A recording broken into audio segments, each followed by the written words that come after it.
Hey everybody, Mark Dawes here. Now, what would you do as a trainer if a learner turned up on your physical intervention training day and they disclosed information to you about themselves that led you to believe that they weren't fit enough to do the training or capable enough to do the training, or by undertaking the training, they could be exposing themselves to further risk, or if they pass the training, they would be creating a risk for the people they're going to be working with and or members of the public. Well, that's a situation a trainer was actually confronted with recently, and they got in contact with me and asked me for some advice. So let me give you a bit of background on this. The situation involved a learner who was nominated by a job centre to do a door supervisor's course. On attending the physical intervention part of the training, he disclosed to the trainer that he's got Hodgkin's disease, which is a form of cancer, sadly. 1/3 of his pancreas has been removed, and is serious, that were his words, epileptic. He has disclosed that he has seizures once a month, especially when he's tired. Now, the trainer's concern is not only for this man's safety, because if he was injured on the course, that could not only negatively affect that person concerned, that could also lead to a liability for the trainer himself, and also for the company who he's working for, and also for any staff members or members of the public that this person may come into contact with in his role as a door supervisor, were he to pass the course. So the trainer referred the case back to the company. They said, look, this guy shouldn't be trained. They referred it back to the job centre, and then this came in. The trainer then received an email from the company he was working for, which stated the following: "We have had a complaint from the job centre and I have checked with the SIA. They have said he can do it.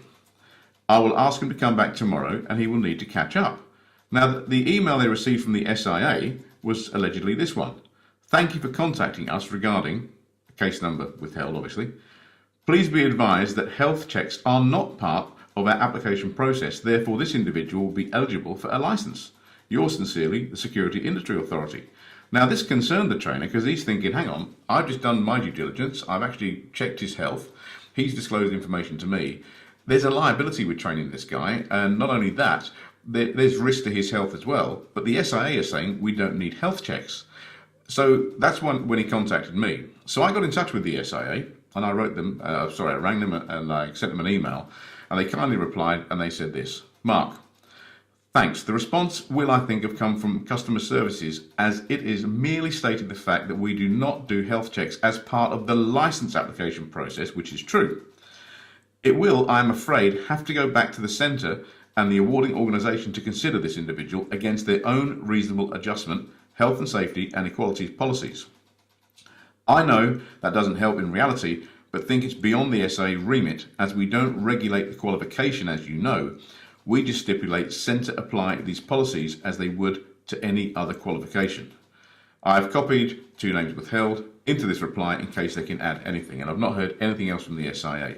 So basically what the SIA is saying is that is an automated, basically, response to an inquiry, but it's for a license application process. It's got nothing to do with training. And as all of you trainers will know, when someone trains with you, there are health and safety implications there. We are responsible 100% for the health and safety and welfare whilst they're on a course with you.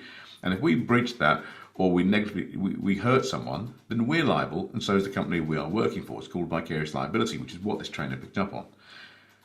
The trainer said this in the next email to me. He said, "Hi Mark, thank you. I shall pass on this information.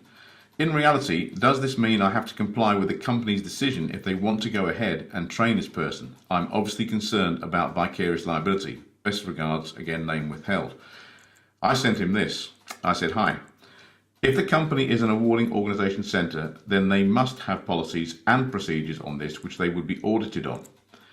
If it was my company in this situation, I'd ask for a letter from a doctor/occupational health advisor, and I've attached a copy of one that we put together that we use. I've used this before, and it puts the onus on the company or the person concerned seeking the advice of a properly qualified medical professional who now has information on the type of activity that the person is expected to undertake. That takes the burden off you. Best regards, Mark." So what I've done in this situation is given him a template letter, one that we use, which we make available to all our trainers who come and train with us. Because when people go back to their doctors and ask for letters sometimes to get a clean bill of health to do training, they may be economical with the truth sometimes. They might not be necessarily deceitful, but some of these people need to earn a living, and I totally get that. But they could tell a doctor that they're doing a physical intervention course, it just means holding people, or a conflict management course, and maybe dress it up to a bit less than what it is. So in the letter that we send out, we actually stipulate quite clearly what all the activity is, and then we ask that doctor who knows that person's medical background if that person is fit enough to undertake that activity. And that's really important because if something went wrong, we have it from a medical professional saying yes or no. And it's worked every time for us. And like I say, for those of you that come and train with us, we make these documents available to you 100%. So if we look at this and summarize this very quickly, we must be fair and not discriminate, as everyone should be treated equally, and where reasonable adjustments can be made, they should be made. And that's in line with all fair policy and all the regulations we need to comply with. We should ask for the person's doctor to provide a letter stating that the person is fit enough to undertake the training. However, when doing this, provide the doctor with a clear breakdown of what the training involves so the doctor can make an informed assessment on the risk to the patient.